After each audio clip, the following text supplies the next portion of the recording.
Welcome to the History of Christian Contemplative Practices. I'm Deborah Kent and I'll be your lecturer over the next 12 weeks. We ask the Holy Spirit to guide us and inspire us as we journey together with some of the greatest contemplative teachers and practitioners in Christian history. We begin with introductions. You'll find on your ARC page a discussion forum where you can introduce yourself. Tell us a little bit about your interests, why you chose this unit, and what you hope to glean from it. You'll also find a pre-reading article called The New Seeds of Contemplation. This article is for discussion. Please upload your comments, reactions, thoughts, and feelings in the forum entitled Definition of Contemplation. During the course of our time together, we will add and expand this definition so that by the end of the unit, we'll have a deeper understanding of what it means to be a Christian contemplative.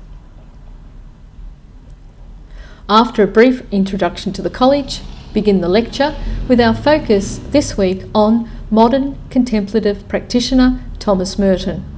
By examining a modern contemplative, we will then journey back in time to the biblical era through the patristics, the Middle Ages, medieval times, right up into the present day.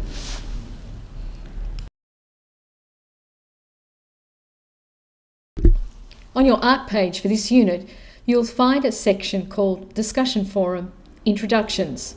Please add a little bit about yourself so that the other students may get to know you. Things like your interests in this topic, how you come to choose to study at JCS, what you hope to gain from studying this unit. You'll also find an article pre-reading from New Seeds of Contemplation by Thomas Merton. There's another discussion forum entitled Definition of Contemplation. After you've read this article, share some of your thoughts, reactions, what resonated with you. What is Merton's view of God, of humanity, of himself? What's his view of the union between himself and God? Please share your comments on the forum so that other students may engage in a discussion with you. After a brief introduction to the college, we'll begin our lecture. Our focus this week is Thomas Merton. By focusing on this contemplative, modern practitioner, this will give us an overview and an insight into the patristic and apostolic fathers and other contemplative practitioners who have influenced Merton. Merton remains relevant today. His books continue to be published and new works continue to be released. At the end of this lecture, there'll be a section on assigned reading for this week, and each student is asked to present a brief presentation on one of the other modern contemplative practitioners of their choice. I'm so glad that you've chosen to study at Jesuit College of Spirituality. Jesuit College of Spirituality is a college of the Society of Jesus in the Australian province. We have awards from graduate certificates right through to PhDs. We welcome any inquiries to study with us. Our mission at Jesuit College of Spirituality is education and research in Ignatian spirituality, empowering leadership. We have a diverse cohort of students from a variety of different ministries and walks of life. We hope that the Ignatian frameworks that you'll discover in all of our units will help you become a better leader in your mission. Jesuit College of Spirituality is one of the 11 colleges of the University of Divinity.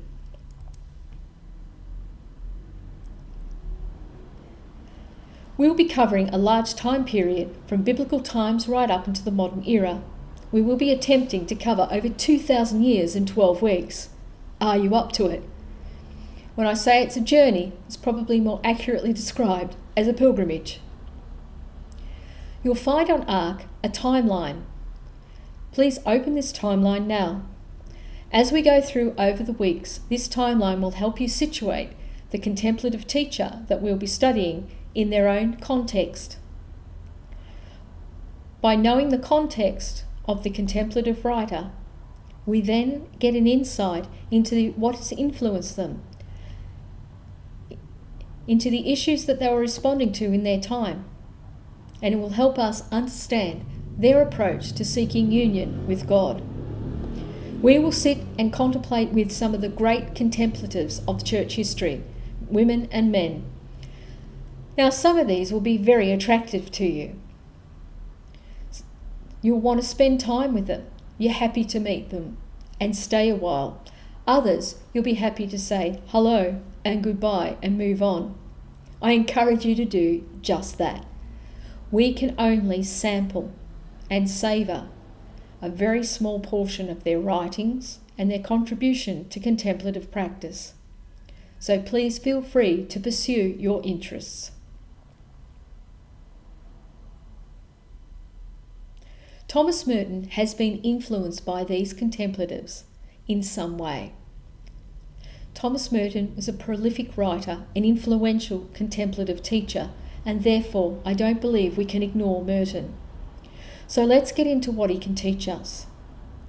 For there is no theme that is more prominent in Thomas Merton's writings than the theme of contemplation. It is central to his identity. It's central to his vocation. He typifies the centrality in a poem called The Captives, a psalm. Merton writes, "May my bones burn and ravens eat my flesh if I forget thee, O contemplation. May language perish from my tongue if I do not remember thee, O Zion, city of vision, whose heights are higher than the firmament, when night pours down her canticles and peace sings on thy watchtowers like the stars of Job." You'll find this poem in his collection of poems on page 212. Contemplation is the umbrella theme in Merton's life, and it becomes the umbrella theme in all our lives. Contemplation is a gift from God. In New Seeds of Contemplation, Merton writes, "It utterly transcends everything we are, yet it is the only meaning for our existence. It is above all our capabilities. Contemplation by which we know and love God as he is in himself, apprehending him in a deep and vital experience which is beyond the reach of any natural understanding, is the reason for creation by God." End quote. Contemplation is ultimately a gift. It is God drawing us to himself. In 1963, Merton wrote, "The search for truth and for God, it means the true significance of my life and my right place in God's creation. Contemplation is more than an exercise in prayer. It is the experience of seeking God, coming to know one's true self and learning of one's relationship to the world." End quote. As we contemplate, the understanding of our contemplation grows and deepens. There is no one definition for contemplation. The definition expands as our union with God deepens.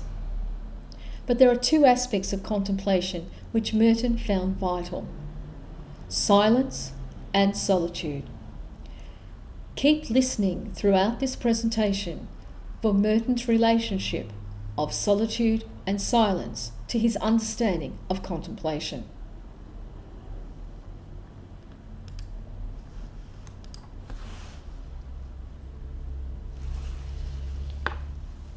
Merton writes, "The contemplative has nothing to tell you except to reassure you and say that you dare penetrate your own silence, dare to advance without fear into the solitude of your own heart and risk the sharing of that solitude with the lonely other who seeks God through you and with you. Then you will truly recover the light and the capacity to understand what is beyond words, beyond explanations, because it is too close to be explained. It is the intimate union of the depths of your own heart, of God's Spirit and your own secret inmost self, so that you and God are in all truth one spirit, as he says to us, I love you in Christ. So let's explore together what this contemplative, Father Louis Merton, is asking us to dare. In every age, there are people who seem to have the gift of being able to read the signs of their own times with such accuracy and insight, as well as interpreting their own experience, that others like myself turn to them for guidance on how to live life to the full. They seem to be able, by reflecting on experience, discover what brings life meaning. Even in the midst of difficulty, darkness, great challenges, they're able to draw life-giving lessons from it. Ignatius of Loyola was like this.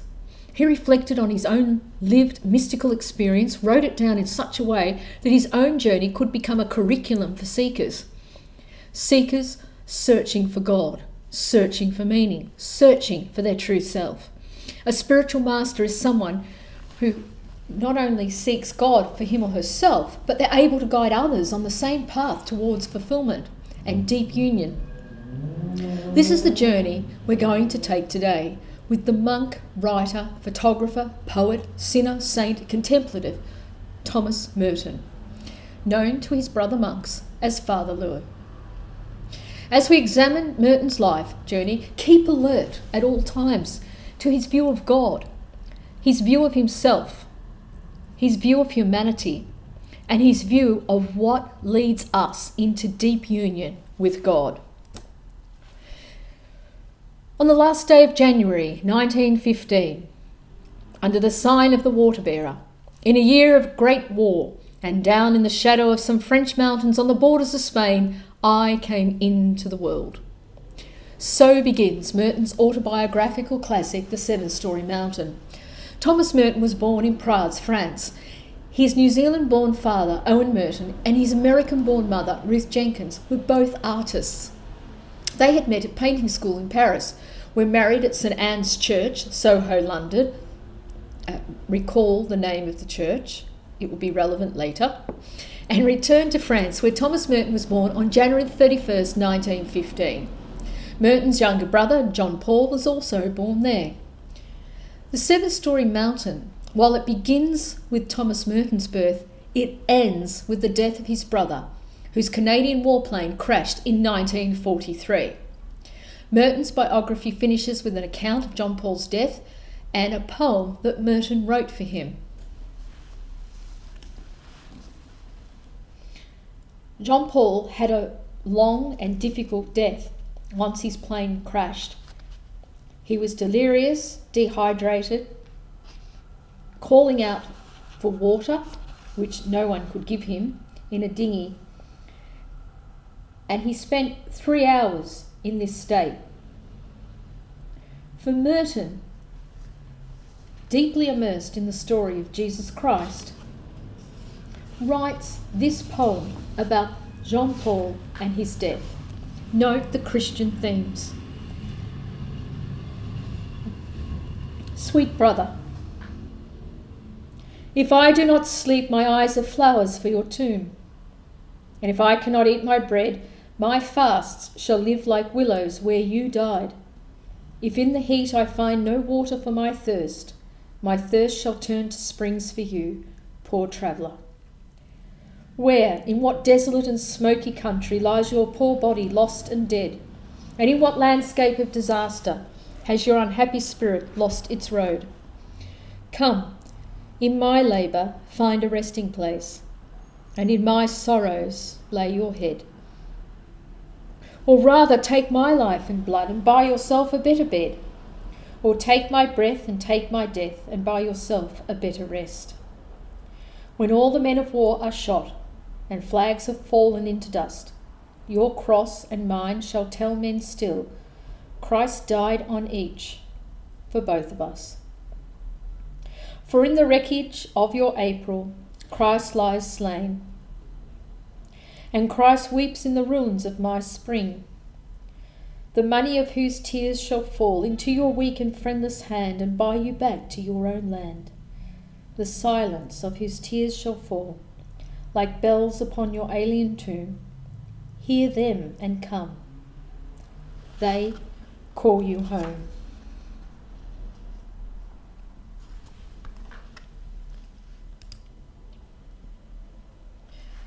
Death was a constant companion to the young Merton.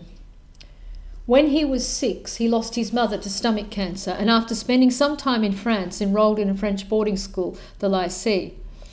Owen Merton took his son to England. They arrived there in 1928. Merton was then 13, and like most teenagers, it's safe to say that Merton was an agnostic. In fact, in the 7-Storey Mountain, he declares his creed was to believe in nothing. So, he had little to comfort him when his father that year was diagnosed with a brain tumour. By 1930, Owen Merton could no longer speak. Merton was boarding at Ockham School at the time and was commencing a new term in 1932 when he received the news of his father's death. His father's doctor, Tom Bennett, allowed Merton to use his unoccupied home in London during the holiday break and continued to provide for him. In December 1932, he was accepted into Clare College, Cambridge, and in 1933, Merton visits Rome for a second time. And this time, he sees it in a new light. He begins by visiting churches without really knowing what it was drawing him in to them. While visiting the Basilica of Saints Damien and Cosma, he became drawn to the image of Christ coming in judgment in the apse of the church.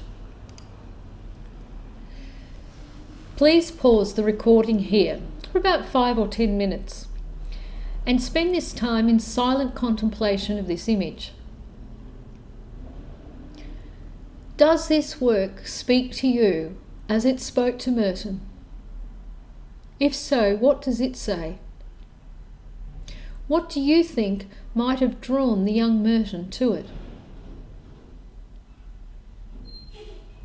After spending some time in silence, write your responses in the discussion forum under the definition of contemplation, or start a new thread so that other students might engage with you.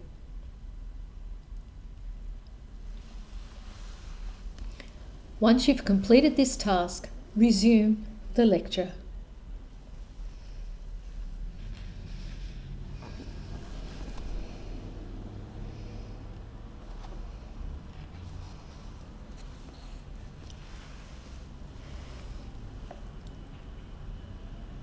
I want to examine now with you Merton's first conversion experience, and I'm taking this directly from the 7-Storey Mountain, pages 111 to 114.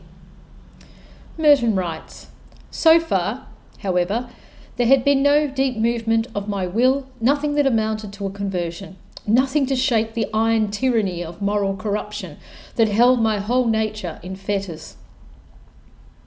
But that also was to come. It came in a strange way, suddenly, a way that I will not attempt to explain.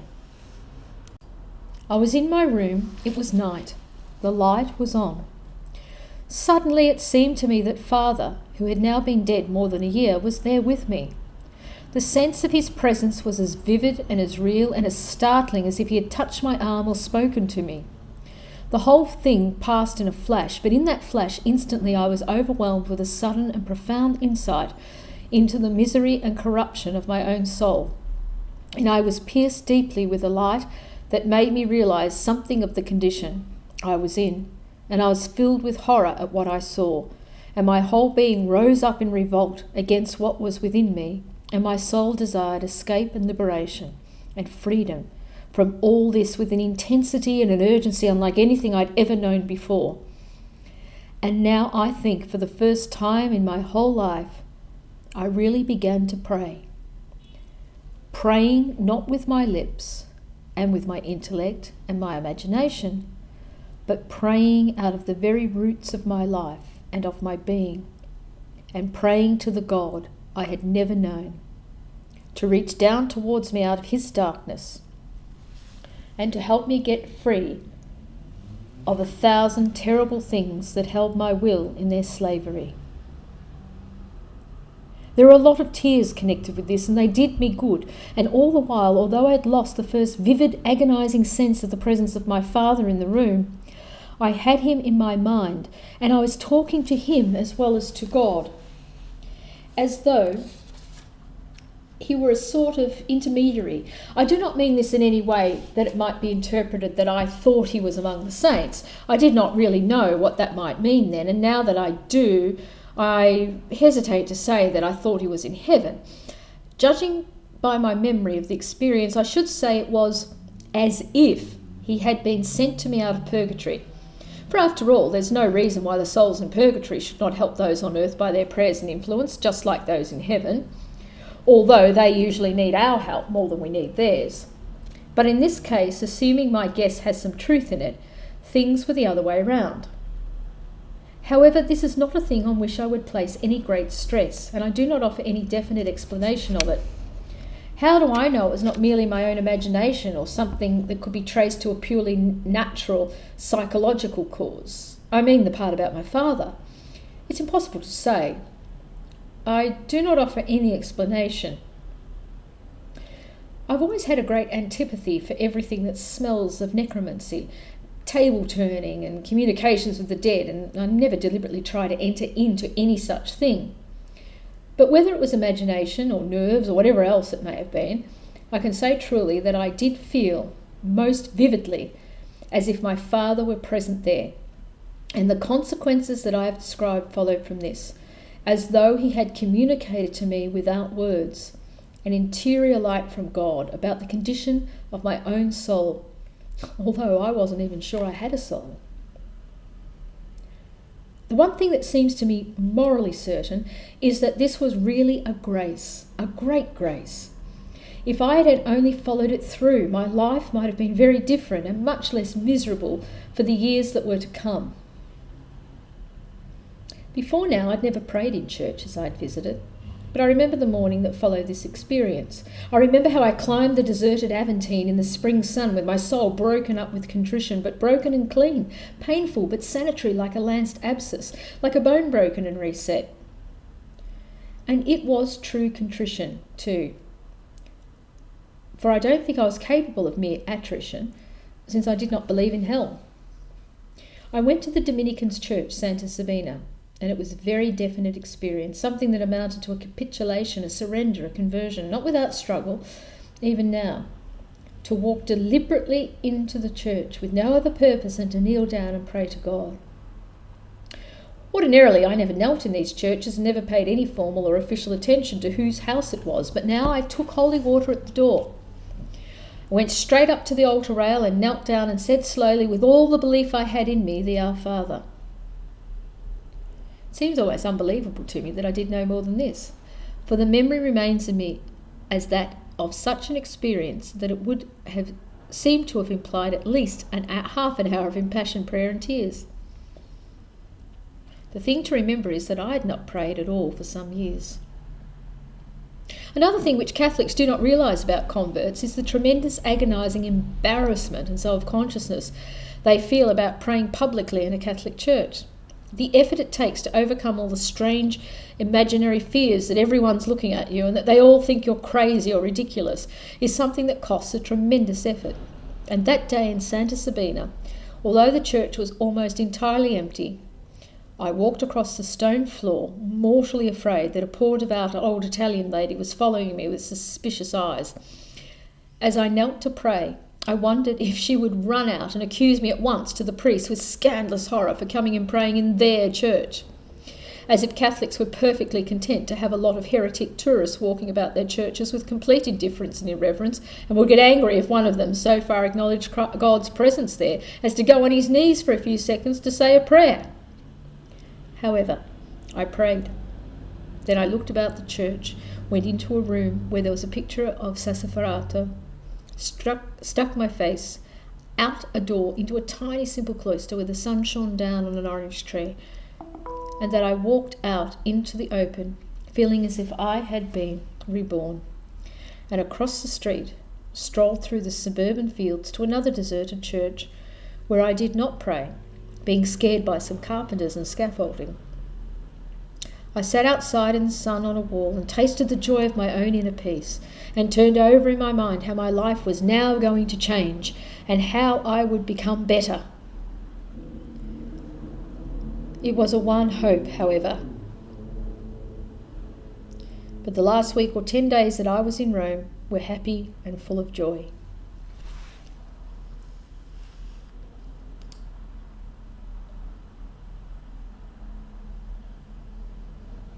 And Merton was right. It was a one hope. Merton's conversion is similar for me to that of St. Paul. You might like to pause here and just reread for yourselves Acts 9 verses 1 to 19 and Galatians 1, 11 to 24. When you've finished reading, you may like to jot a few comments on the discussion forum. Once you've done this, please continue the lecture.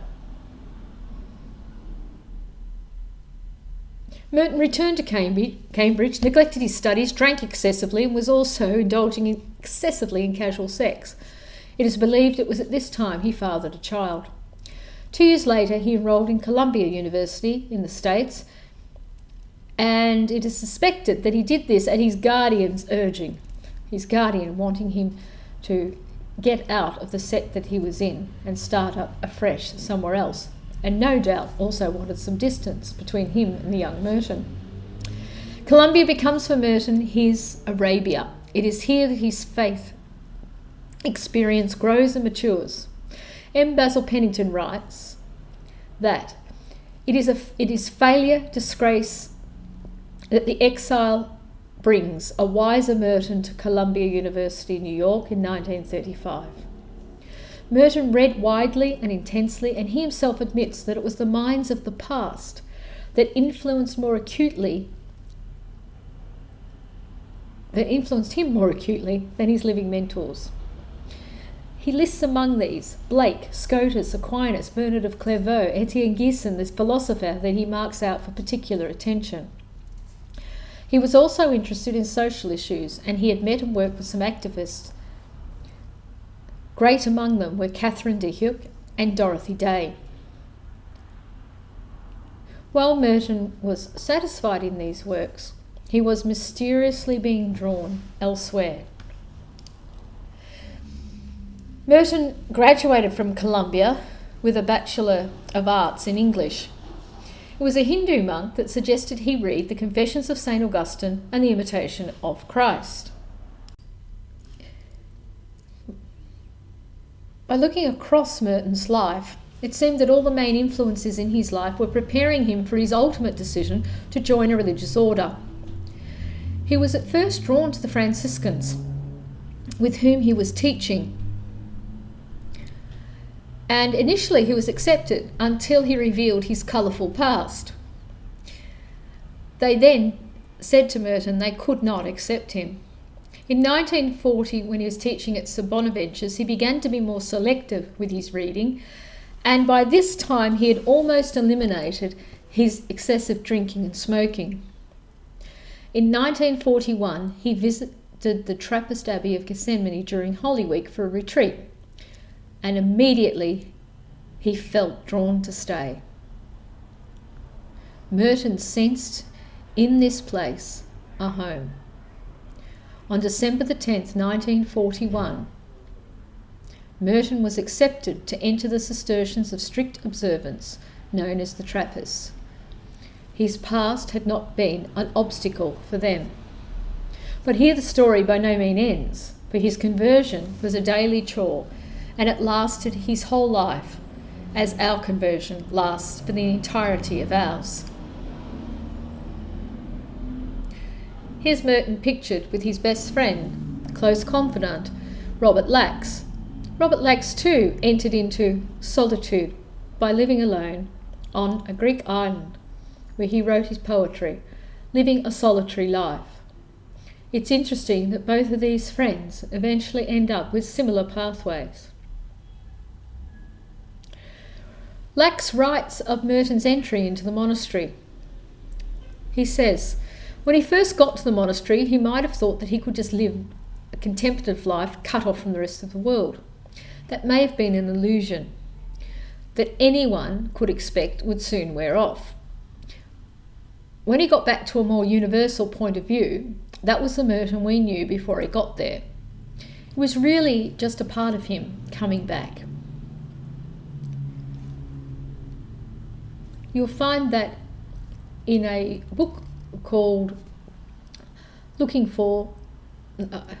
I Have Seen What I Was Looking For, Selected Spiritual Writings by Thomas Merton, M. Basil Pennington, page 13. Just for a recap, let's now watch a video presentation, an overview, where we can get glimpses of the landscape which Thomas Merton entered into once he became a monk. Sunrise at the Abbey of Gethsemane in the misty hills south of Louisville, Kentucky. The 55 Trappist monks who live here awake at 3 a.m. to begin their daily regimen of prayer and work in silence. They gather for communal prayer several times a day. They will rarely venture outside the walls. For most, their lives will end here. The monks support the abbey by making fruitcakes and other products which are sold to the public. Much of the monastery's 2,300 acres is leased to local farmers. The essence of the Trappist life would be living in God. And I don't think I would want to say much more than that. Of course, you're living in God with other people in the same community. And it's a life of continual prayer. And it's a life of deepening, going deeper into your own capacity to love and to live with God. In 1941, Merton, then an aspiring young writer and a recent convert to Catholicism, arrived here, seeking to radically change his life. Merton was to have a striking message. He said that anybody could have a deeply spiritual life if they cared to. Any person on the street, if they were committed to it and devoted to trying it, that path was open to them. For Merton, the deeply spiritual life meant the experience of God's presence and love at all times, combining that with action in everyday life. Paul Pearson oversees the Merton Center at Bellarmine University in Louisville. The essence of Merton spirituality is, I think, the humanity of it, that he really speaks to ordinary people. He knows so well the great classics of Christian spirituality, but he can interpret them in a way that people in our world today can understand and can relate to. He spoke especially to lay Catholics in what was then a firmly hierarchical church. Spirituality really belonged to the monks and nuns and bishops and what have you, whereas, your ordinary layperson went to Mass on Sundays. The Mass was in Latin. They said the Rosary, and that was the extent of it. And Merton, I think, really opened up that whole realm of contemplation and spirituality for people. Merton's parents had died when he was young. By his own account, he lived a rootless, hedonistic life. It was rumored he had fathered a child out of wedlock while a student at the University of Cambridge. At New York's Columbia University, he continued to feel morally adrift, emotionally bereft. As a world-weary 26-year-old, Merton wrote these words, read by Morgan Atkinson. Finally has come the time to go to the Trappist and try to get in and be completely quiet in front of the face of peace. It is time to stop being sick and really get well. Out here I could think, and yet I could not get to any conclusions. But there was one thought running around and around in my mind. To be a monk. To be a monk. Thomas Merton not only became a monk, he would become a best-selling author and one of the most influential spiritual thinkers of his time. A fellow writer called him an investigative reporter going into the inner workings of the soul. As a novice at Gethsemane, Brother Paul Quinnen received spiritual direction from Merton, known as Father Lewis. He doesn't think the whole world is are monks. But on the other hand, he can talk to the monk in each person. He sees it as a deep enough thing that somehow everybody has the capacity to come to that same kind of intensity and depth of experience of God. Now, this exhibit is all of Merton's published work with their varying editions and the foreign translations. Merton's now been translated into, I think it's 30 languages. In 1948, when he was 33 years old, Merton published his autobiography, The Seven-Story Mountain, taking his title from a scene in Dante's Purgatory. The book became an overnight bestseller. Sister Suzanne Zurcher is a Benedictine nun who has written extensively about Merton. I knew that I needed to be in monastic life. And I knew that he was someone who spoke to me in a way that nobody else had ever spoken to me. He's funny, he's profound, he's human, he's down to earth, he's practical, he's concrete. And this is the one, Conjectures, we just finished reading it. Mike Brennan is a baggage handler for American Airlines in Chicago. His home is full of Merton books and memorabilia. Working at O'Hare Airport, noisy, crazy, constant activity, constant stimulation. It's really nice to find a way to let go of all of that stimulus and activity and to think, about being connected with the Lord. And I learned that from Merton. Merton's fame allowed him to correspond with presidents, popes, and Nobel Prize winners. But as his public reputation grew, he retreated further into solitude and silence. He would spend a few hours a day in this small wooden shed, writing and meditating. But it wasn't enough. He wanted to have more time for writing, for meditation.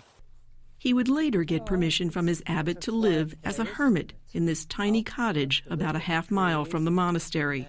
He loved being in the midst of nature, The birds were his friends. What do you think he did out here? Well, he read a lot and wrote. For him, praying was just to abide in the presence of the Lord. There's the kitchen, and then a bedroom, and then a chapel was added later on. Merton wrote this in his journal. For myself, I have only one desire, and that is the desire for solitude. To disappear into God, to be submerged in His peace, to be lost in the secret of His face. I've gone to the hermitage not because I hate the world. I go to the hermitage to deepen my consciousness, to be more in communion with the world. His output was enormous. Over a 20-year period, he would write 60 books on topics ranging from contemplative prayer to nonviolence. He also wrote poetry, essays, and criticism. In the 1960s, Merton became increasingly controversial. He began writing on issues of the day, like civil rights, materialism, and the nuclear arms race. His superiors blocked the publication of some of his most strident anti-war writings. As he changed from the world-denying monk to the world-embracing monk of the 60s, people began to think, well, why should he be writing on these issues? He's away in a monastery. What does he know about them? In 1966, Merton spent several weeks in a Louisville hospital recovering from back surgery. There he met and fell in love with a young student nurse. He was 51 years old at the time. It was very brief, it was very intense, it was very passionate. He sometimes felt that he had abandoned his vows, and in other times he felt he was really living the vows of growth and fulfillment. The two would sometimes meet clandestinely in secluded parts of the monastery grounds. Within a matter of months, the relationship was over, but Merton had been changed. From that time on, he never again thought of himself as being unloved or unlovable.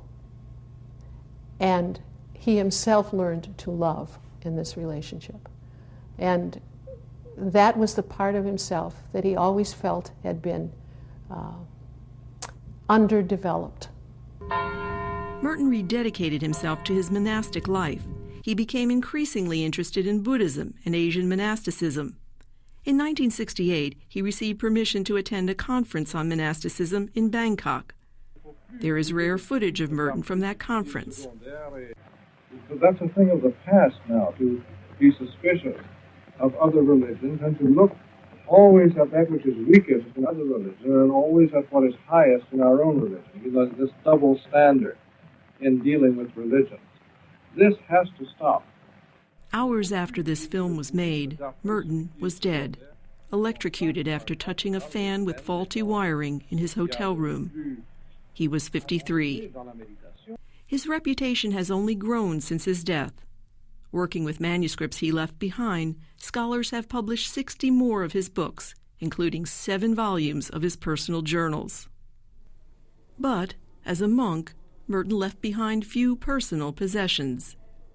His work shirt, a cup, boots, eyeglasses. With the death of Thomas Merton, we lost really one of the great Catholic voices, one of the great prophetic figures within the Catholic Church. And I think that's why his books are still selling, why they're still being translated, because that message is as relevant today as when he wrote it. Toward the end of his life, Merton wrote, "Our real journey is interior. For those seeking to take that journey, he remains an essential guide." For Religion and Ethics News Weekly, I'm Judy Valente at the Abbey of Gethsemane.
sunrise at the Abbey of Gethsemane in the misty hills south of Louisville, Kentucky. The 55 Trappist monks who live here awake at 3 a.m. to begin their daily regimen of prayer and work in silence. They gather for communal prayer several times a day. They will rarely venture outside the walls. For most, their lives will end here. The monks support the abbey by making fruitcakes and other products which are sold to the public. Much of the monastery's 2,300 acres is leased to local farmers. The essence of the Trappist life would be living in God. And I don't think I would want to say much more than that. Of course, you're living in God with other people in the same community. And it's a life of continual prayer. And it's a life of deepening, going deeper into your own capacity to love and to live with God.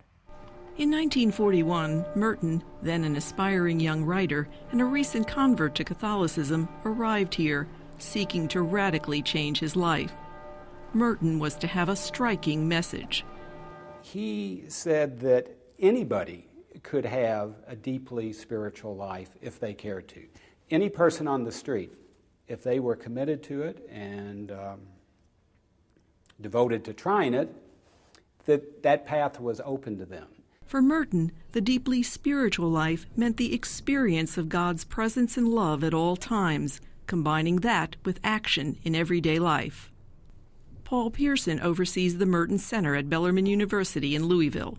The essence of Merton Spirituality is, I think, the humanity of it, that he really speaks to ordinary people. He knows so well the great classics of Christian spirituality, but he can interpret them in a way that people in our world today can understand and can relate to. He spoke especially to lay Catholics in what was then a firmly hierarchical church. Spirituality really belonged to the monks and nuns and bishops and what have you, whereas your ordinary layperson went to Mass on Sundays. The Mass was in Latin. They said the Rosary, and that was the extent of it. And Merton, I think, really opened up that whole realm of contemplation and spirituality for people. Merton's parents had died when he was young. By his own account, he lived a rootless, hedonistic life. It was rumored he had fathered a child out of wedlock while a student at the University of Cambridge. At New York's Columbia University, he continued to feel morally adrift, emotionally bereft. As a world-weary 26-year-old, Merton wrote these words, read by Morgan Atkinson. Finally has come the time to go to the Trappist and try to get in and be completely quiet in front of the face of peace. It is time to stop being sick and really get well. Out here I could think, and yet I could not get to any conclusions. But there was one thought running around and around in my mind. To be a monk. To be a monk. Thomas Merton not only became a monk, he would become a best-selling author and one of the most influential spiritual thinkers of his time. A fellow writer called him an investigative reporter going into the inner workings of the soul. As a novice at Gethsemane, Brother Paul Quinnen received spiritual direction from Merton, known as Father Lewis. He doesn't think the whole world is, are monks, but on the other hand, he can talk to the monk in each person. He sees it as a deep enough thing that somehow everybody has the capacity to come to that same kind of intensity and depth of experience of God. Now, this exhibit is all of Merton's published work with their varying editions and the foreign translations. Merton's now been translated into, I think it's 30 languages. In 1948, when he was 33 years old, Merton published his autobiography, The Seven-Story Mountain, taking his title from a scene in Dante's Purgatory. The book became an overnight bestseller. Sister Suzanne Zurcher is a Benedictine nun who has written extensively about Merton. I knew that I needed to be in monastic life. And I knew that he was someone who spoke to me in a way that nobody else had ever spoken to me.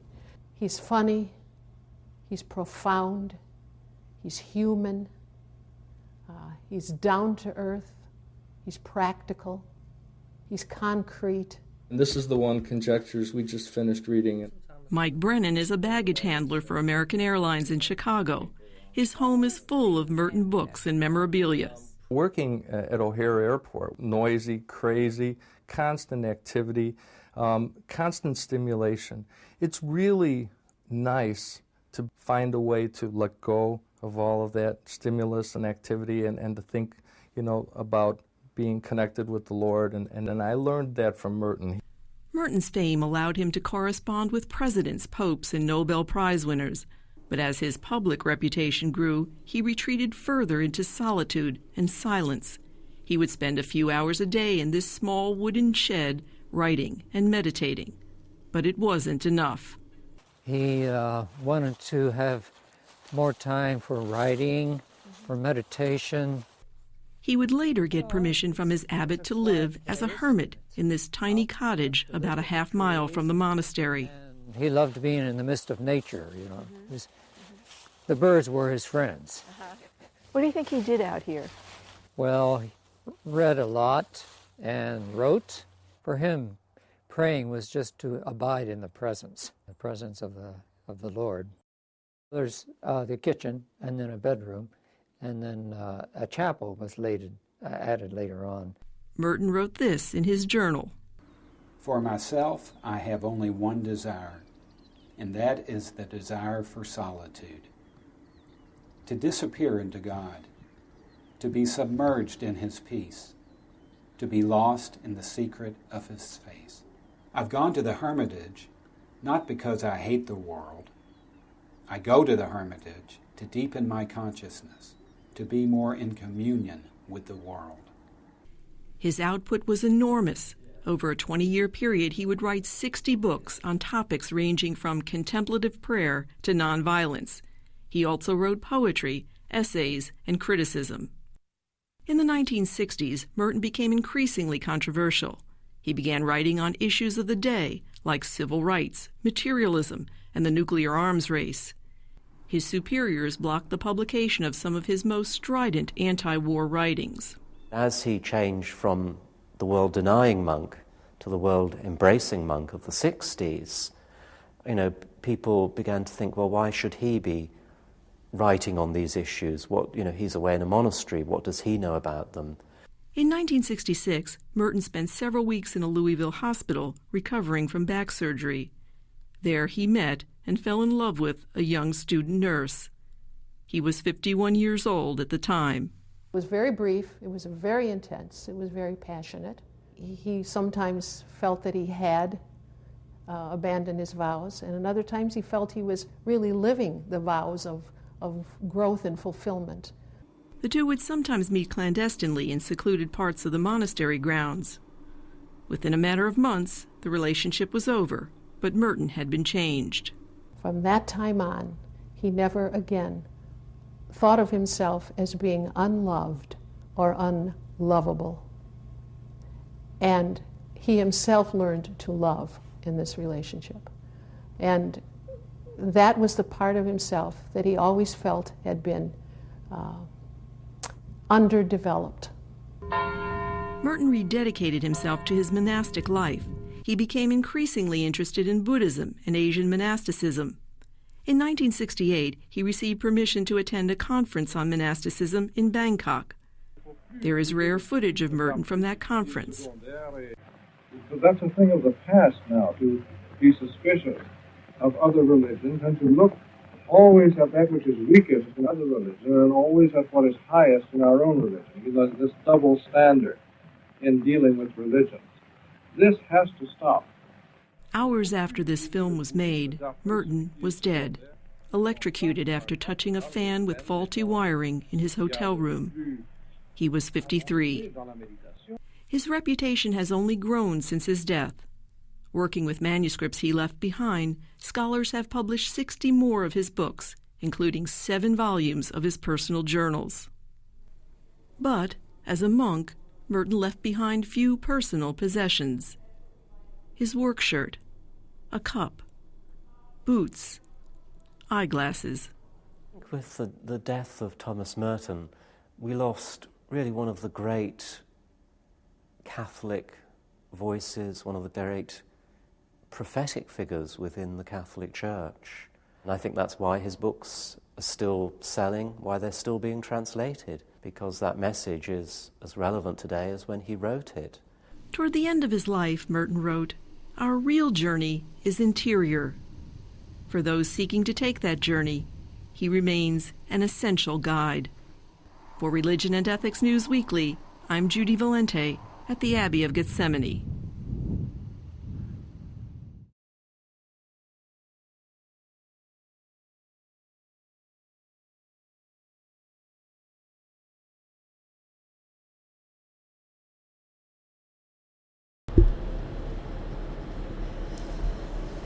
So after a wild youth and adolescence, Merton converts to Roman Catholicism whilst at Columbia University, and on December the 13th, 1941, as we've just heard, he entered the Abbey of Gethsemane. This is a community of monks belonging to the order of Cistercians of strict observance, more commonly known as trappers. So for those of you who are interested to research this particular tradition that attracted Merton, when you read Merton's journals, you see that he always was looking for more isolation, and he was drawn to the life of a hermit. A number of his letters, he's seeking permission and advice from other religious orders of strict observance, that he might join their community.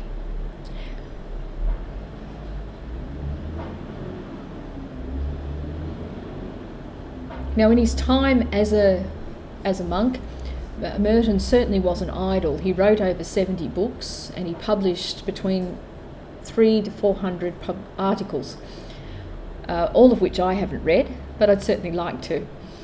I do not think that any of that reading would be wasted. He is important in our study of contemplatives because of his quality of experience as a person undergoing transformation in troubled and changing times, both in the church and in the world. Times not unlike our own, and it's his experience and his articulation of that experience that makes him accessible to us. He has this wonderful gift to articulate the movements in his own soul. All of his writings have this autobiographical tone. Merton was addicted to writing, and in his writings he shares his spiritual journey that brought him closer to God and closer to humankind. In reading his writings chronologically, we see that Merton went through an extraordinary transformation. And the key to that transformation was his embracing of the contemplative way of living. His was a day-to-day mysticism, lived out in many different ways and in many different circumstances. When Merton writes of contemplation, he does use the word mysticism and contemplation interchangeably.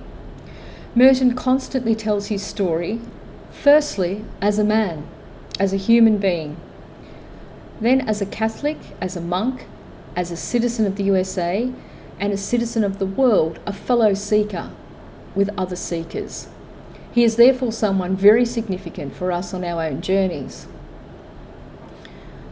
Like St. Ignatius of Loyola, he's able to bring the tools that he used that were helpful to him to deepen his union with God on his spiritual journey and share them with us so that we may use them on our own. He shows us the way to transformation into the unknown, into mystical love. Conversion is a process that is prolonged over a whole lifetime. In this first period of time in the monastery, Merton does a lot of inner work. In the silence and also the regular program of the monastery and of monastery life, he finds himself finding God. Where does he find God? He finds God in the silence. He finds God in the ritual. He finds God in the members of his community. He finds God in his manual labour, his work. He finds God in his writing, in his struggle, and finally, he finds God in himself. It was in this early time that he wrote his book, The Seeds of Contemplation, and his journal, The Sign of Jonas, both of which I recommend to you if you haven't read them already. During the period of 1948 to 1960, he wrote his autobiographical classic, The Seven-Storey Mountain. His writings at this time, Merton begins to paint with a wider brushstroke. His writings on contemplation are significant because it was in this period of his life that he comes to understand the contemplative and the mystic is for everyone. Also at this time, the preparations for Vatican II are taking place, and these are impacting on the Church worldwide, and especially too on the monastery. Merton is caught up in these changes and participating in them. He's receiving drafts of the documents for reflection and also comment, and sending them back to the Vatican to be considered by those who are attending the council. So even in Kentucky, and in a silence and in an isolated community, he is certainly not isolated there in Kentucky. Merton's participating on the world stage. From 62 until 68, till his death, Merton really begins to embrace the world and secular concerns. The world has changed considerably since the 1940s when he first entered the monastery. Issues of social justice become a part of his prayer. It's in this period that he writes The Conjectures of a Guilty Bystander. His contemplation and his contemplative practice unites with his social justice concerns. They're blended together in Merton's life experience. It's also at this time, as we heard in that short clip, that he forms that romantic attachment with a young student nurse when he's recovering in hospital from back surgery. And although this relationship is short-lived, it has a significant impact on Merton's human growth and maturing and on his spirituality. He also begins to study Eastern spirituality. The monks recorded over 700 conferences that he gave to the novice monks at the monastery. And as with his writings, in these conferences, there is no theme more prominent in all of his communications than the theme of contemplation and of mystical experience. Contemplation is a subject most dear to Merton, and he urges us to be as embraced by it as he is. For him, there cannot be any theme more serious than contemplation if we are seekers in the spiritual life, if we really desire to travel on the pathway to God.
Merton Spirituality always begins in the library and progresses to the chapel.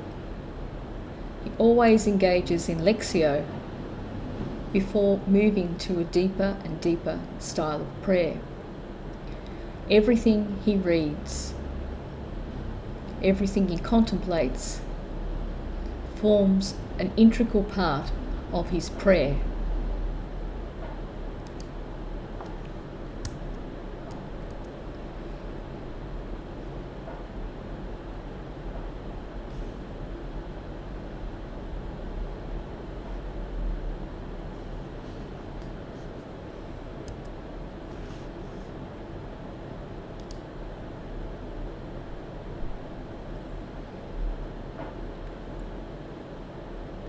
Pause here to return to the reading that was set on contemplation. Spend some time now, quiet time and reflection, on what Merton has to say about contemplation. How do you think his context has influenced his view? Then proceed with the rest of this presentation.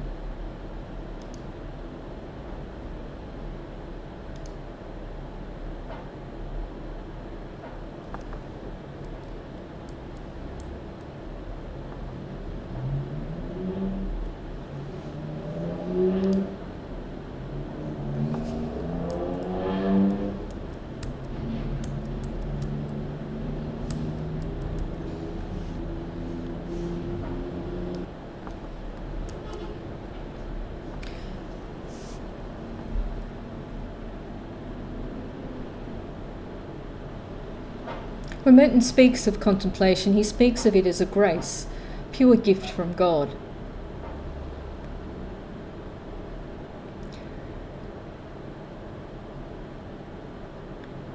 His poetry and writings reveal that for him, contemplation is serious business. If we remember his poem, "May my bones burn and ravens eat my flesh, if I forget thee, O contemplation. May language purge from my tongue, O Zion, city of vision." Contemplation transcends our capabilities. Merton writes in The Seeds of Contemplation, quote, "Our discovery of God, in a way, God's discovery of us. We cannot go to heaven to find him because we have no way of knowing where heaven is or what it is. He comes down from heaven and finds us. He looks at us from the depths of his own infinite actuality, which is everywhere, and his seeing us gives us a superior reality in which we also discover him. We only know him insofar we are known by him, and our contemplation of him is a participation of his contemplation of himself. We become contemplatives when God discovers himself in us. At that moment, the point of contact with him opens out, and we pass through the centre of our own souls and enter eternity." Close quote. You'll find that on page 32 of his book, Seeds of Contemplation. In the mystical life, for Merton, God is always drawing us to himself. Merton again on the contemplative life. Quote, "It means to me the search for truth and for God. It means finding the true significance of my life and my right place in God's creation." Close quote. Hearing this, what arises in you? If this is what the mystical life, the contemplative life means for Merton, what does contemplation and mysticism mean to you? Take a short moment to jot down your responses in the discussion forum. For Merton, contemplation is more than an exercise of prayer. It involves the experience of seeking God, coming to know one's true self, and learning about one's relationship to the world. How accurate is this description for you in your experience on your spiritual journey?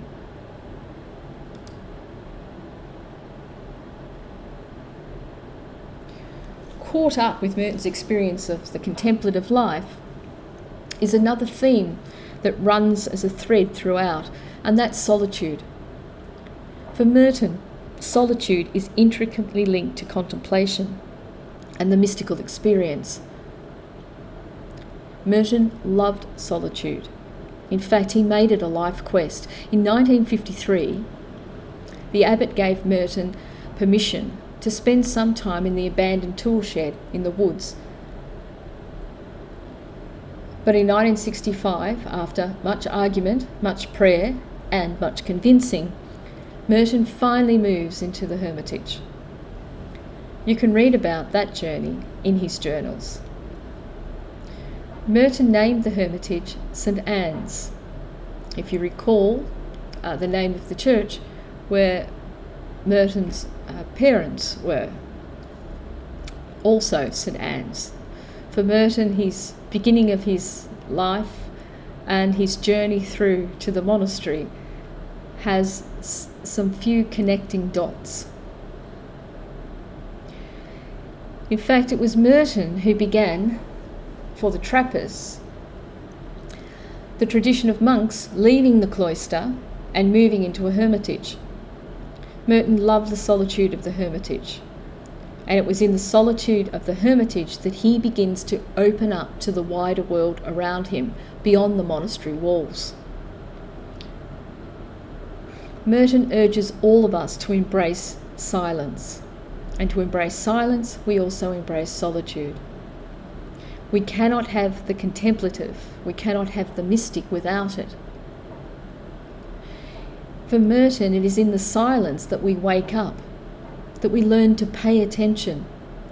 Merton invites us to wake up, to pay attention to what God is doing in our life and in the lives of those around us and in the world. When you hear Merton speaking in his conferences, you'll hear him, he's got a little language tick. He'll say, you see. Merton certainly wanted us to see. He wanted us to see what he saw. He wanted us to see God at work in us. Influenced by the contemplative tradition, Merton also embraces the theme of purity of heart. Blessed are the pure of heart, for they shall see God. The Desert Mothers and Fathers had this idea of abandoning ourselves, letting go of the ego, becoming passive to the voice of ego and active to the voice of the Holy Spirit.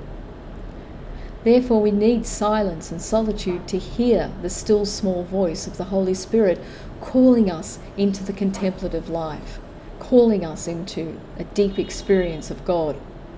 By overcoming the divisions in ourselves, we become single-minded in our grasp for our own identity and for our pursuit of God. Merton challenges us to strive for this purity of heart, to be open to the Holy Spirit, to allow her to awaken us. In short, to open ourselves up to the kiss of God. This kiss of God is a phrase Merton borrows from Bernard of Clairvaux.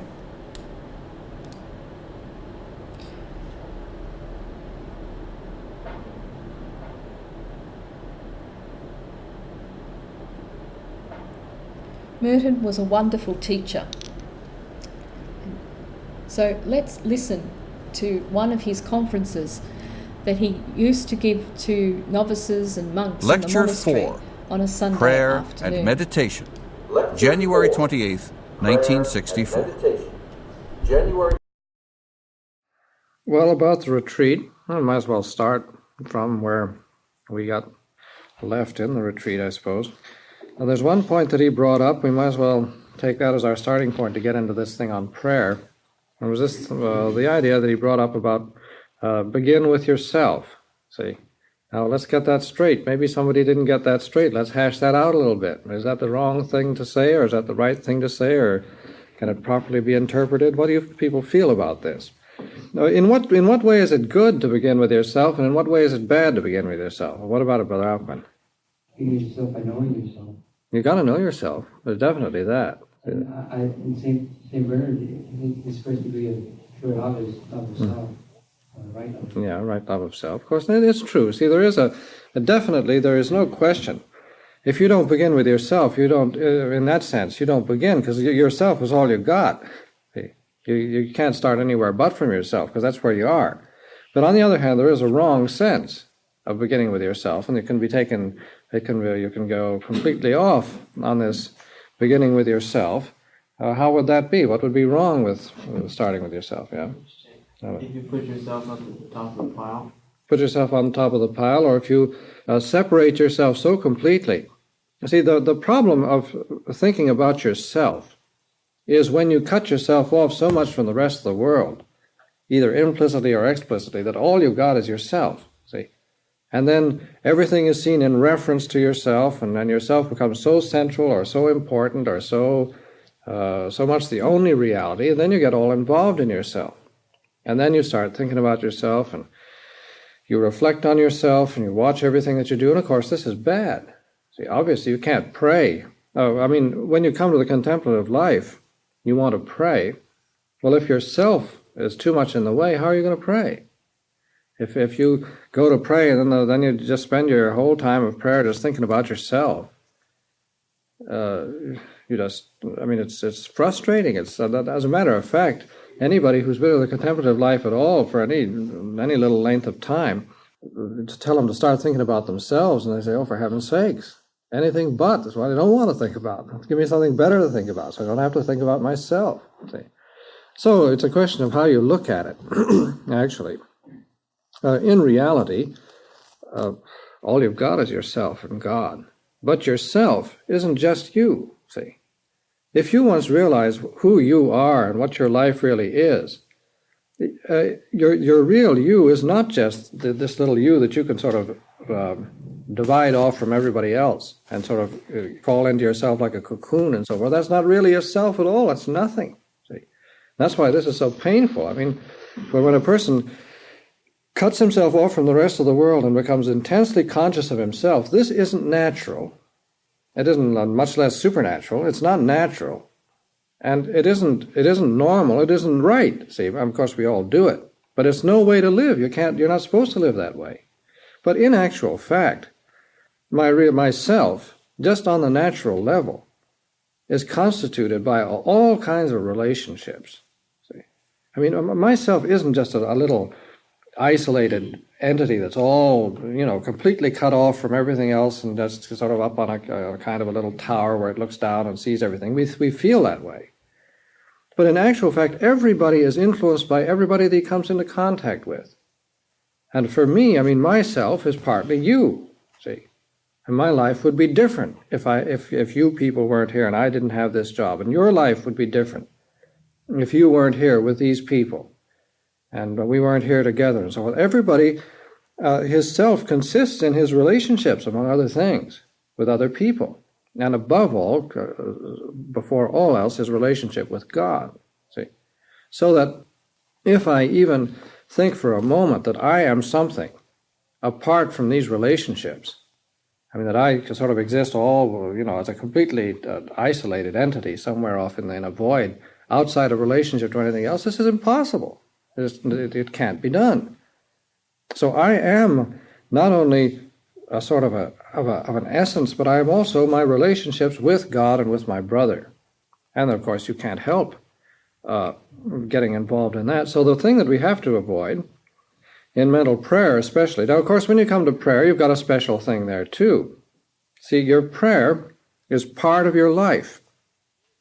And your meditation and so forth it is fitted in with everything else that you've been doing.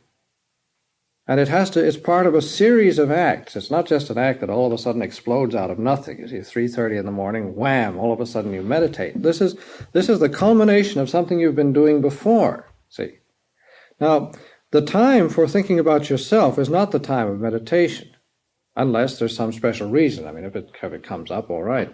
But normally, the time to think about yourself is when you're in some kind of you're figuring something out, or there's something you're mixed up in. You're trying to work out a problem in your relations with people or something. You think about yourself when you're working the thing out.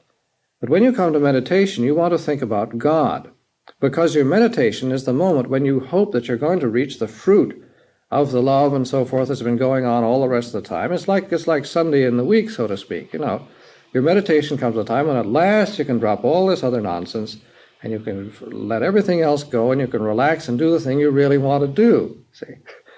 And then you find that you can't do it. But anyway, that doesn't matter. See, the mere fact that a person comes to meditation with the idea, now this is at last where I'm going to be able to do the thing that I really want to do, which is to love God. See, the mere fact that he feels that means that his meditation is going to be some good, even though he can't do anything.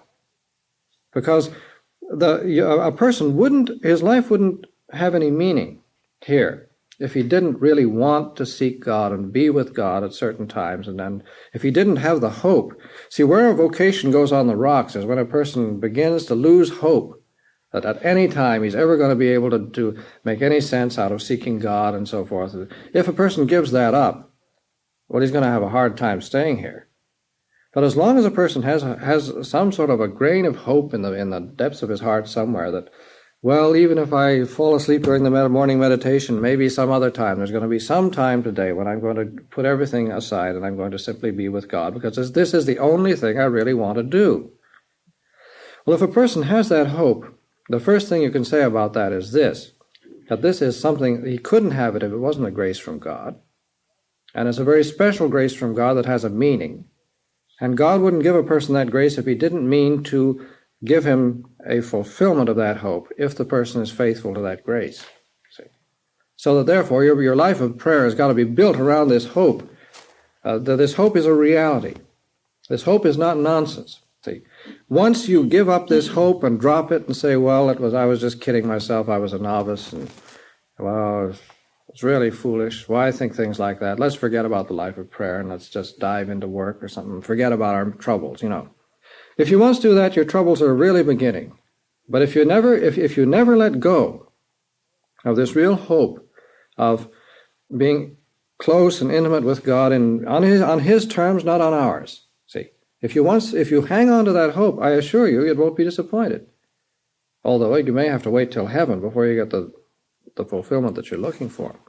But you see, that's what makes a contemplative vocation, is that hope. Because a lot of people don't have that hope. I mean, a lot of very good people just don't have that hope at all. It doesn't concern them. They don't worry about, am I going to really be able to just let everything go and love God? No, they're content to say, do things for God. That's the difference between the active life and the contemplative life. A person who's cut out for the active life is perfectly content with just doing things for God. And if that's all he cares about, well, fine, that's good. But a person who seeks the contemplative life needs more than that. Just doing things for God and, offering them up with a pure intention and hoping that they'll be meritorious and that sort of thing isn't enough. See, he wants not only to work for God and do things for God and to please God, but he feels that somehow there's a possibility of him coming closer to God and actually tasting the peace and joy of union with God in this life. See, and that's what he wants. And if a person has that hope, he should hang on to it. Because people don't, if that hope makes sense, and if the person's got, if it isn't totally childish and silly, it can take really silly forms. Everybody in this room, as far as I know, I know you well enough to say that I don't think anybody around here is entertaining this hope in childish or puerile forms. See, such as what you have of it, you've got it straight, so stay with it. And none of you are doing any silly things with it. You're not. See, what happens is you have to look out for. A person gets a little taste of this, and then they want to stay up all night all the time, and then they want to pray 10 hours straight in church all the time, that sort of stuff. Well, and you can't pry them loose from it. Well, what happens with that is that blows up after a little while, and then the whole thing collapses. But if somebody really, in a humble, simple way, taking it realistically, has this hope of seeking God in his life and really finding him in this life, well, he should stay with it because it makes sense. It's not just nonsense. It has meaning, see. And it's not just meaning because it pleases us. What we should do is we should accept this as something that's pleasing to God, and we accept it for him. Because we try to develop this in our life not because to get somewhere ourselves, but because this is something that he has entrusted to us, and it's pleasing, it's good for him. It's something that he wants. All these slants are important. So we get down to thinking about our own life then, not necessarily at the moment of meditation, but we should. It's essential to know how to meditate on life. See? Because life, after all, life is real. That's earnest, all these other things. But life is the reality that we've got, see? Life is what we're living. Life is what's there. And it's essential that a person should meditate on life, and especially on his own life. So I suppose what you can say is that what Father was trying to get across in this thing was that if a person, you don't just meditate on God in the abstract. The essence of God. Fine, you can meditate on the essence of God once in a while and open up St. Thomas and so forth and get some abstract ideas of the essence of God and the names of God. It's good to think about these things sometimes, but you don't meditate on that all the time. But you do meditate on life, because it is in the, God reveals himself in history, and God reveals himself to us in our life. See, he doesn't reveal himself to us as an abstract essence. He reveals himself to me and to you individually as our Creator and as our Savior and as our Father. And what we have to do then is we have to learn to see and to interpret the way our life goes in such a way as that we can tell God's intervention in our life. We can be aware of God's intervention in our life, giving meaning to certain things. We can tell the difference between the things that we do that have a meaning in relation to our search from God and things that have no meaning. You can't tell the difference if you don't meditate on life.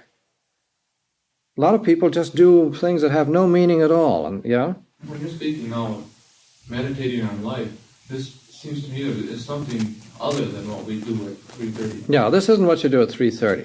But your 3:30 meditation isn't going to be worth a bean if you don't do this some other time. That's the point. I just want to make sure. Now, this you should do, for example. Where should you do it? Where would this more logically come in? Yeah. Would it be, well, for instance, like at work? Depends. Depends on the person. Depends on the person. Depends on the person. Now, certainly at work, one of the things a person has to do is to understand the meaning of the things that happen at work. See, certainly my life. One of the things that indicates my meaning, the meaning of my life, is how I work. See, if I'm working in a certain way and so forth, it may show something that I need to know about my life and how I'm going along, how I'm developing. If in my relations with the people I work with, there may be something in there that says something about my life. But I'd say, at least as far as just personally speaking, where I meditate most on life is when I'm reading. It goes with your reading, and especially your reading of the Bible. You read the Bible, yeah? I would suppose that a lot of these ideas that you get from reading, in particular the Bible, would come back to you when you're saying the Psalms. That's right. Yeah, that's right. But you lay down the basis with your reading. See, reading is the ideal monastic time for meditating on life, because you're reading about the real fundamental principles of life are in the Bible. The Bible is a book that tells man how to live, how to live as a son of God, as a child of God, how to seek God, and how God seeks him. See, that's all life is. There is no meaning to life except in man seeking God and God seeking man. You say, well, that's supernatural. Doesn't life have a natural meaning? Man's life has no natural meaning apart from this supernatural end. Man's nature has no meaning except insofar as it's ordered to this supernatural fulfillment. So that you can't just, for example, if I just sit around and examine my life in terms of psychology, it's nice, it gets up to a point, but it has no meaning unless it refers to this business of me seeking God and God seeking me, because that's the only meaning that life has. These other things are just pointers. It's just like a doctor can examine you and so forth, but you don't meditate on the result of the doctor's examination. It's good, it's helpful, it tells you what you're supposed to do and what you're not supposed to do and so forth, but that goes just so far. But the only meaning of life is that I seek God because he's seeking me. He has first sought me, has first loved me, so my life is this response. And so I meditate on life because life indicates how this is going, how he's seeking me, how I'm seeking him, and what's happening. So therefore, meditating on life means that I have to, first of all, meditate on these principles of faith, which you get especially in the Bible. See, where God reveals to us how he seeks man. First of all, he reveals his love for man. And see, this is what opens up the meaning of life. If God loves me and God seeks me and God is like the father in the parable of the prodigal son who's waiting for me to come home and all this sort of thing, and God has his arms open to receive me.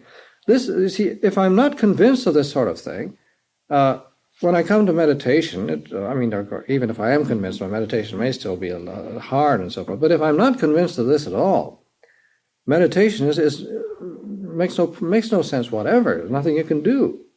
So therefore, if I'm not convinced of this, maybe the thing to do in meditation is to get convinced in meditation. You know, that's the time when one should meditate on these things. In meditation, then in the beginning, if you haven't got these things completely in your system, then you make your meditation a real thoughtful examination of these principles. So you take the Bible at meditation, or you take your office or your Psalms or something, and you get yourself convinced. And if you're kind of cold and tepid and so forth, well, bring out a Psalm and get warmed up. Because there's no harm in doing that. Some people are ashamed to take a book in meditation. There's nothing wrong with taking a book. If you're not doing anything, grab a book. You grab the right book. There's no point in just reading an abstract treatise on the spiritual life in meditation. Get something that's got some substance to it. And I'd say the Psalms are the best, ideally speaking. I mean, a monk who can't do anything else and just simply says a psalm quietly and peacefully and tries to make it come from his heart and so forth, is making a good meditation.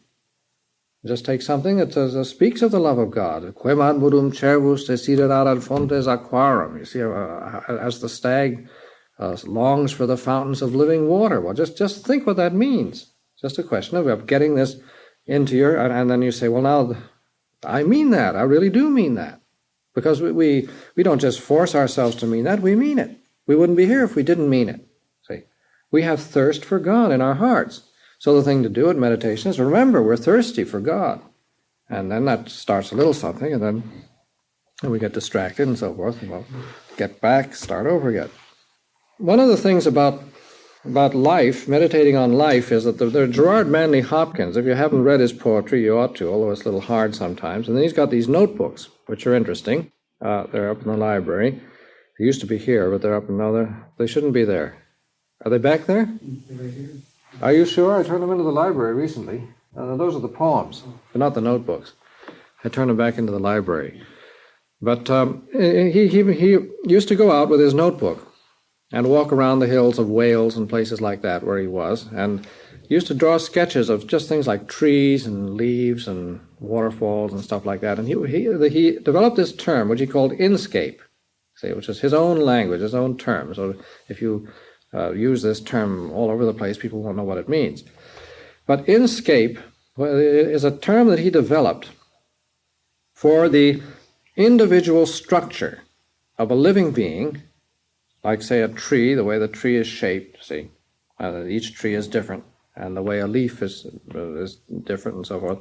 This inner structure, which results from the history of this being. It's developed in this particular way. The tree has developed in this way because it was reaching out to light in this situation. And this inscape is a sort of an inner structure, a design, which has been made by the tree in its life. And this design Hopkins regards as a sort of a trademark of God, as a sign of God's love. This development of the tree has expressed God's love, drawing this tree until it took this form. See?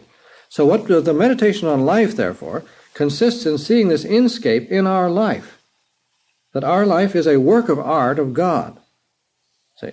And that all the things that have entered into our life, the good and the bad, and our relationships, and our conflicts, and our sufferings, and our troubles, and our happinesses, and so forth, they all add up to something. They all have meaning. And they all produce this kind of a structure. See? And in the end, that's what we're going to be judged on. We're not going to be judged just on, so you ate some meat on Friday and then you forgot to confess it. Oh, well, too bad. Have a hard time. No, it isn't things like it. Isn't that. It's this whole structure of our life. See, the whole structure of all the things that we've loved and that we've, the good we've tried to do and the things that we wanted to do and the things we haven't been able to do and our relations with other people and all that stuff. It all adds up in the end to some kind of a structure. And everything that is beautiful, no matter what it is. Any life is beautiful. It's got some beauty in it. But the trouble is the beauty isn't just in the life by itself. See, you get, for example, the life, say, of, somebody will say, well, the life of some criminal, is that beautiful? Maybe by itself it isn't. But in relation, it fits in with all sorts of other lives, see. And this person may have done a lot of mean things, but then perhaps he ran into other people who had to take this. And maybe they counteracted the evil that he did so that there is a sort of a darkened light, and it does come out in the end beautiful. And maybe the mercy of God will change things and so forth. So everything is beautiful. Even an old hunk of driftwood you find lying on the shore of a sea or something floating down the stream here. It's got some beauty in it, if you know how to find it. And this beauty doesn't come from anything except the action of God. See, God as artist is working, making things beautiful all over the place. So our life has this inscape in it, which we don't see. I mean, you don't see this till you get to the end of it, and often other people see it better than you do, so forth. But it's there, and to meditate on life is to be in touch with this. See, this meaning that's developing in life. And incidentally, that's one of the reasons for spiritual direction. See, spiritual direction isn't just a question of saying, don't do this, and you ought to keep the rule, and when you bow down, cross your hands on your knees, and that sort of stuff. That's fine. But the purpose of spiritual direction is to help you see the meaning of your life. I mean, the meaning as a whole, and what it's all adding up to, and what's the right direction to develop in, and not to develop in this direction, and rather to develop in this direction. For this, you need somebody else. Everybody needs somebody else. Nobody can do this by himself. In connection with that, give me the Bible, will you please, Brother Plassen? There's this terrific, now this is one of the things I think is very useful for meditation, is this idea of seeing ourselves, really experiencing that we are in the hands of God, and that God is really working with us. So you can take this from Isaiah's here, there's one of his typical chapters, 45. See, this idea of God is making our lives, and our whole he's going to make them anyway. We can't stop him, see. No matter what we do, it fits into his plan for our life. We just want to make sure that that we cooperate with him. Even if we don't cooperate, he's got a plan for that too. There's this question of God having a plan and us having freedom. But the idea is to get our freedom cooperating with him so that we are actually helping to build our lives into something meaningful. And so Isaiah says that people have to feel themselves as clay in the hands of the potter. It's a famous passage. Woe to him that gainsayeth his maker. That is to say, don't tell God how to make you. See, he's making our life, and we shouldn't be fighting him. A sherd of the earthen pots. Shall the clay say to him that fashioneth it, what art thou making? And thy work is without hands. This is a bad translation. This doesn't have all this real meaning of the thing. It's sort of vague. But anyway, it's like saying, well, God, you don't know what you're doing. You don't know how to make my life. Let me make my life right. See, you don't know how to do it. The thing to do is to feel ourselves in his hands and to feel that he is molding our life very intelligently and to respond to this. See, if a person has no feeling for this at all, how are we ever going to respond? So that's one reason for meditating on life. And if in your morning meditation you've got something of this experience of just being in the hands of God, well, when the morning meditation comes, you just simply let go and you let yourself be in the hands of God. And you do what you think is necessary to keep awake and to keep in touch and so forth. But still, it's basically a question of just simply renewing your intention to totally surrender to God. Because when you're not meditating, you get away from this. See, as soon as you get into action, as soon as you start doing things, you forget this to some extent. Even in action, there's some remembering of it, but generally speaking, we forget it. 5 hours later, we suddenly come to ourselves and say, well, I've been running my own life for the last 5 hours. Now let's get back to living completely in the hands of God. And of course, once we get ourselves lined up so that when we are accustomed to living this way, well, then even in our work, we are that way. See, we do abandon ourselves to God. But anyway, what does Isaiah say? It's like saying to God, what are you making? Your work is without hands. That is to say, you're all thumbs, so to speak. Woe to him that says to his father, why begettest thou? And to the woman, why dost thou bring forth? I mean, how silly it is, see. Oh, were you there to tell your father beforehand? I mean, you couldn't tell him, you couldn't ask him why or tell him anything, see. Thus says the Lord, the Holy One of Israel, his Maker, ask me of things to come concerning my children, and concerning the work of my hands give you charge to me. I made the earth, I created man upon it, my hand stretched forth the heavens, and I have commanded all their host. I have raised him up to justice, and I will direct all his ways. He shall build my city and let go my captives, not for ransom, not for presents, saith the Lord, the God of hosts. See, this is about the people of Israel, too, as a work of God. So that's very important, that we should learn to feel ourselves to be God's work, God's handiwork. That's one of the big themes in the Bible. God made Adam, and then all through he's making the history of Israel, and he's making the history of salvation. We're in it. So a very important thing, then, is to meditate on our life so that we become aware of the fact that at every moment God is molding us. See, it's an active thing. God isn't just an essence that you come back to when everything stops, then you go back to the divine essence. See, this isn't Christian meditation. This is good, but it's not Christian enough. God is acting in our life. And so the thing is to keep coming back to the love of God and realizing this fact that God's love really is active and working in my life. It's really intervening, and kind of feel this and experience this. See, you can't feel and experience this all the time. But how are you going to develop this experience? What are you going to do for this experience? You're going to have to believe. That's all. If you never make an act of faith in it, see, you sort of hear it once in a blue moon and say, well, fine. You should be constantly making acts of faith in this. Frequently during the day, making acts of faith that God's will is molding my life, and I want to correspond to this. I want to surrender to this, until gradually you get in the habit of seeing everything that way. And then it sort of gets a hold of you, and then you really enjoy life, actually. That ties in with what he was saying about happiness. See, I mean, the happiness is not only just accepting what I've got, but seeing that this is something God has made.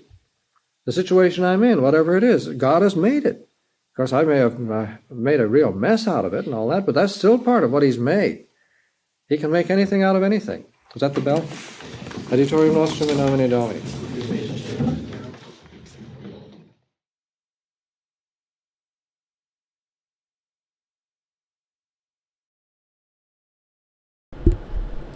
In this conference, Merton introduces us to a number of different themes and also tools for prayer and meditation leading towards deep contemplation, always with his goal of a deeper union with God.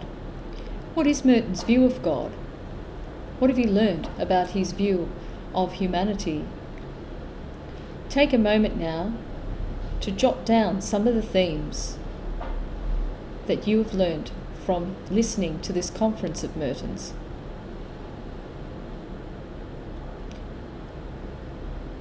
Once you finish this, continue with the lecture.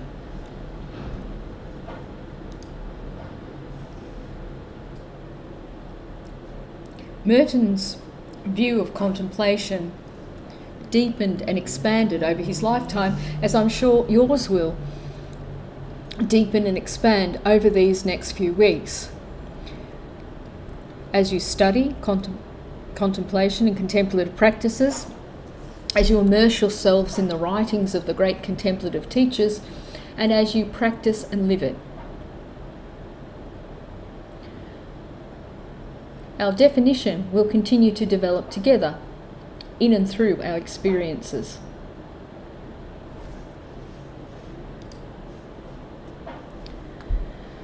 Certainly Merton's life was really one of him abandoning himself so that he may open up to the kiss of God. And that's what we hope for in our own lives, that we too may experience the mystical life as an opening up to the kiss of God. And in doing so, finding true peace. Merton wrote in an early essay, quote, "The mystical life is essentially the normal way of Christian perfection. The mystical life is one to which all Christians in general receive a remote call. On the other hand, manifest mystical prayer, infused contemplation in the strict sense of the word, may perhaps be listed, though normal, as a special vocation. It is not for all in the same sense as the mystical life is for all. However, the mystical life, by its very nature, includes a latent element of infused prayer, and the call to a mystical life implies a call at least to masked contemplation, end quote. Masked contemplatives, just a note here, are mystics who are mystics without knowing they're mystics.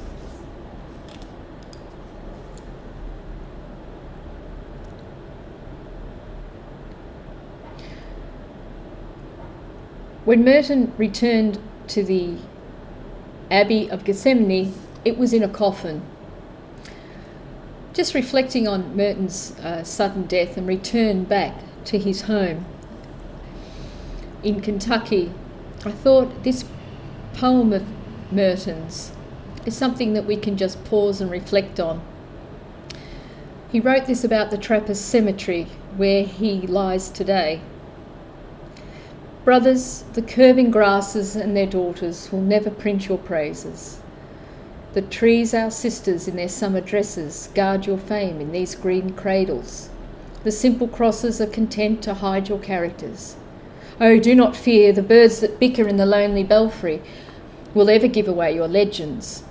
Yet when the sun, exalting like a dying martyr, canonizes with his splendid fire the sombre hills, your graves all smile like little children, and your wise crosses trust the mothering night that folds them in the sanctuary's wings.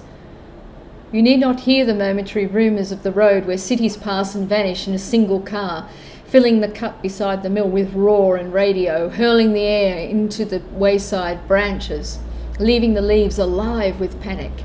See, the kind universe, wheeling in love about the abbey steeple, lights up your sleep nursery with stars. God, in your bodily life, untied in the snares of anger and desire, hid your flesh from envy by these country altars, beneath these holy eaves where even sparrows have their houses. But oh, how like the swallows and the chimney swifts do your free souls in glory play.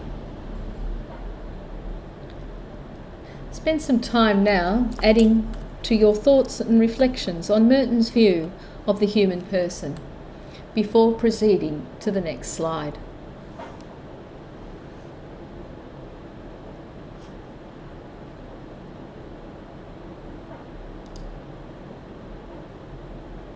Merton had this quote printed on the back of his ordination card, and it seems a fitting quote to illustrate his life and his work.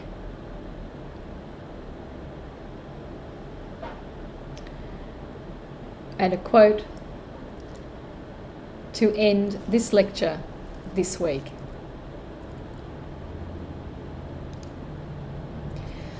You'll find on Ark some writings of other modern contemplative teachers. Read through these selection of works and select one of them to 1. Briefly summarise, 2. Identify their view of God, 3. Their view of the human person, and 4. Their union with God, comparing it to Merton's. Please prepare a short little presentation, a paragraph or two, for those of you who are online, to post on the Ark site. Next week, we'll go back to the beginnings, our Jewish roots, and Jesus the Contemplative. I look forward to seeing you all again in a week's time. Many blessings, and bye for now.